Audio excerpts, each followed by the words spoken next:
এই মাসে আমি চীনা হাঁসের 50টি বাচ্চা উঠাইছি। আলহামদুলিল্লাহ, প্রথম থেকে এরা এই পর্যন্ত খুবই সুস্থ আছে। দেখুন কিভাবে খাবার খাচ্ছে, খাবারে কোনো অরুচি নাই। এবং আপনারা দেখলেই বুঝতে পারছেন এরা কি সুন্দর তরতাজা রয়েছে, খেলাধুলা করছে নিজেদের ভিতরে।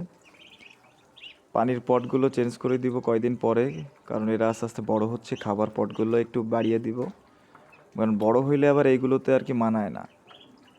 হাঁসের যত্নের মধ্যে আপনার লাইসোবিটটা খুবই গুরুত্বপূর্ণ। আপনারা যারা হাঁস পালন করবেন বা করেন, তারা প্রতিনিয়ত লাইসোবিট দেওয়ার চেষ্টা করবেন। লাইসোবিট দিলে হয় কি, রোগ প্রতিরোধ ক্ষমতা বৃদ্ধি পায় এবং ভবিষ্যতে যাতে কোনো রোগ ব্যাধির সৃষ্টি না হয় সে বিষয়ে সচেতন থাকা যায়। সুতরাং আপনারা যারা নতুন, তারা অবশ্যই হাঁসের পরিচর্যায় মনোযোগ দিবেন। এই হাঁস অনেক সেনসিটিভ হয়, সুতরাং এদের আলাদা একটু যত্নের দরকার হয়। বেশি রোগ হয় না, তবে একটু যত্ন করলে আর কি আপনার হাঁসগুলো সুস্থভাবে বড় হতে পারবে।